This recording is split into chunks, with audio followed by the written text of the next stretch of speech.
won't take much time. So thank you very much for being here. I think we all had a very good sessions in the morning.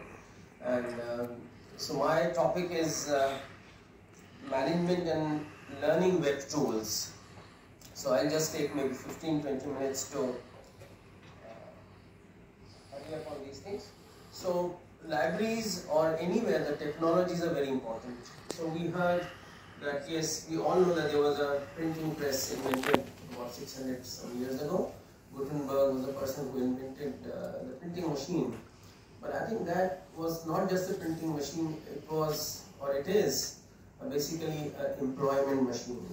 Because that machine created authors, publishers, printing presses. I mean, if you look at today, how many millions of printing presses we have, and that printing press created newspapers, magazines, and everything. So maybe we didn't call it a technology that time because perhaps there was no such word coined as a technology. We call it a printing press. But that has done wonders. And today we all are here because of that simple single machine printing technology. So we are dependent on technologies definitely, and that will always remain. We may use different words now. AI is also a technology. Evolving strategies, for example, in a library, the librarian has to evolve, almost on a daily basis because new apps, new teaching materials are coming, new educational materials are coming. So you cannot just say, okay, I've done this library and then I'm done with it. No, you have to really keep evolving, and even publishers have to really come up with new, contents, new platforms to remain, really valid and current. So I'll talk about digital landscape. Now, in the last 20 years, we've seen, from print to e. So a lot of books were converted from print to e-books, e-journals, and we have now, of course, in the last 10-15 years, audiobooks, video books. So that has taken over. If you look at technical books, there is more sales of technical books, of e-books than the print books. I mean, if you look at IITs, NITs, medical institutions, they prefer e-books because they are cheaper in a way that if you buy one single copy of an e-book, if you have 500 computers in your library, all 500 can consume that content simultaneously. Whereas in a print form, you can't do that. If you have one copy, you borrow one copy, then there's nothing in the library. So e has played a major role in developing or shaping the new libraries. So libraries are collecting these e-books in addition to the print books, because print books are still valid. People like to read print books. I like to read a print book than the e-book.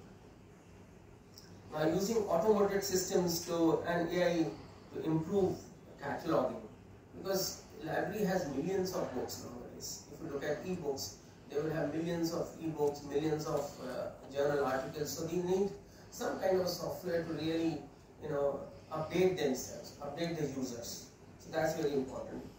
Environmental sustainability. So we are cutting down on trees, so that consumption is less now because we are producing more on e-platform. So it's becoming more sustainable. Energy efficient building. So obviously the librarians have limited budget, so they have to think of that also, how to reduce usage of electricity. So make it more environmental friendly, energy efficient buildings, and of course now we have solar that is coming up. Also we have to think of enhancing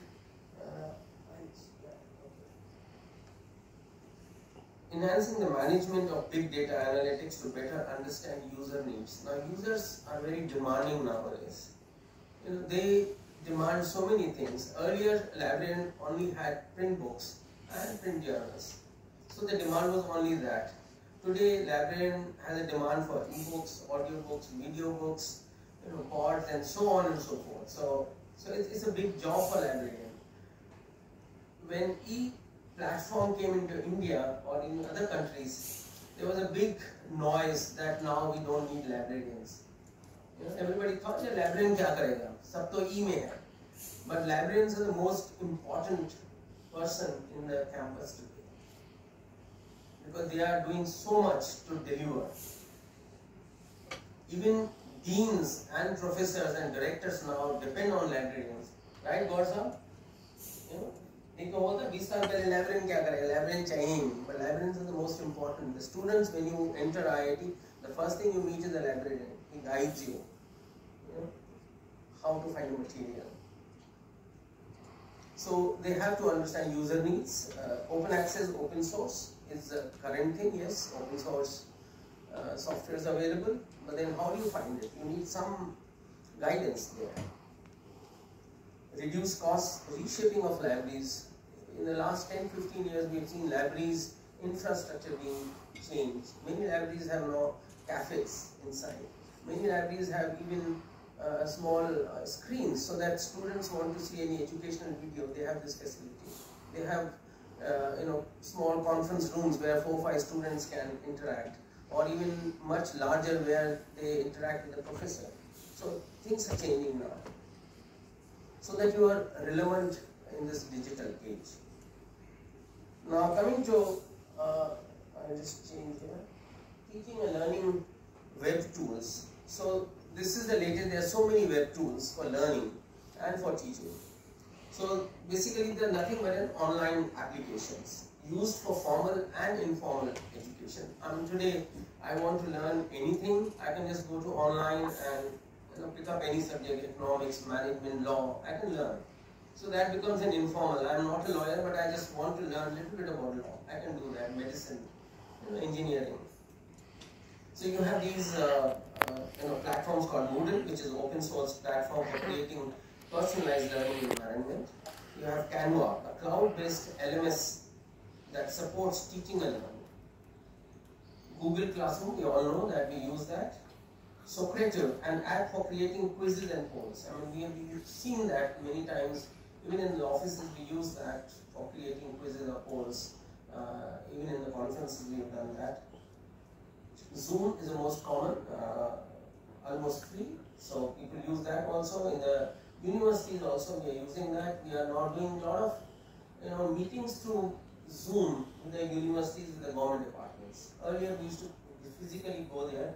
Now, even they prefer that, okay, there is no need to come personally, because that reduces a lot of traffic, you save time. So you use Zoom or any other platform for interacting and doing a meeting. Microsoft Teams is another platform where you do this. Slack is a very famous,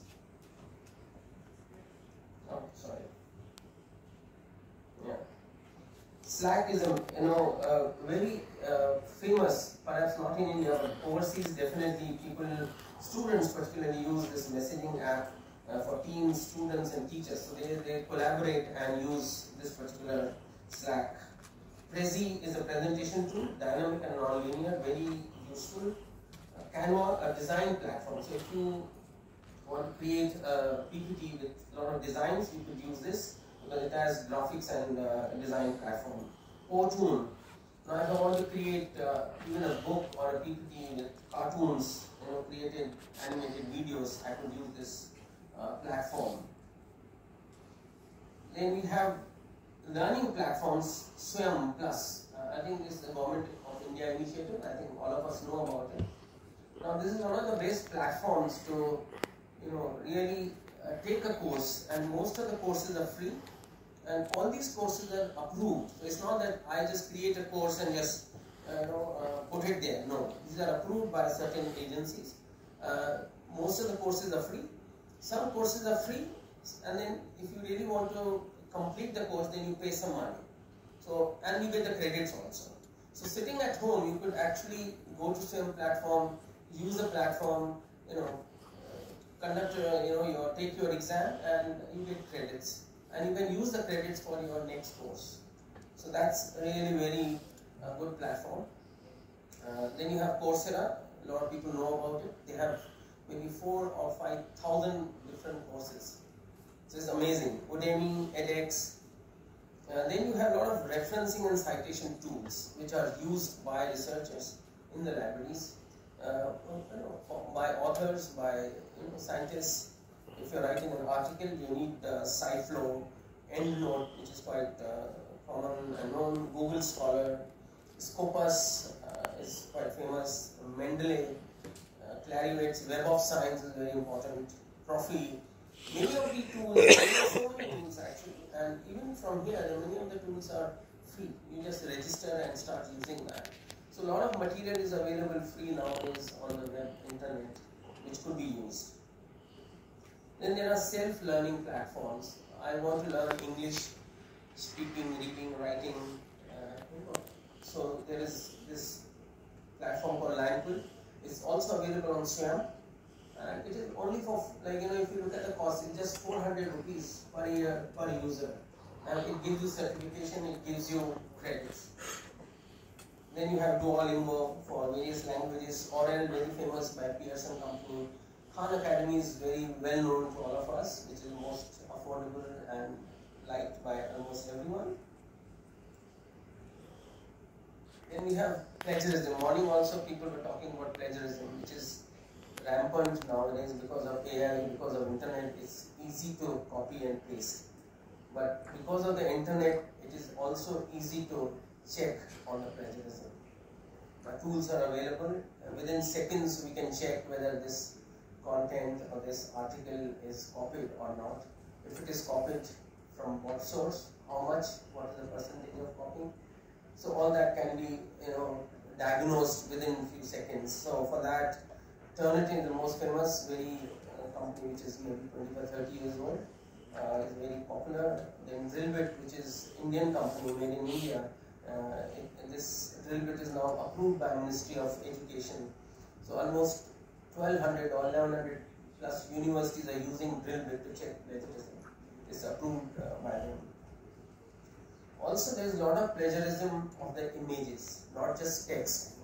You heard about text copying, but images. There is huge piracy or plagiarism going on for the images, especially in the medical, biotechnology, scientific field, graphs. So people will just, I will copy, take a, say half ton of a malaria and put it in my book upside down, so that if you see mosquitoes, 5 mosquitoes on the top left corner, I will turn it down and you see 5 mosquitoes on the bottom on the right hand side, which is very difficult to catch by the eye. So there are softwares which do catch within seconds. So this Image Twin is an Austrian company which does a wonderful job, and they have 50 million images in their data bank. So the moment you want to check an image, it will just give you results very quickly. Then, apart from that, libraries also or should have the remote access technologies. Now, for example, Delhi University spends millions of rupees on subscribing to e-resources. If I am a student of Delhi University, I have to go to the campus to use a computer and access. But if they have MyLoft, for example, MyLoft is my library on fingertips. If they subscribe to this software, and if I am a student or a professor or a teacher, and if I am sitting at home, I can access that content which the DU subscribes.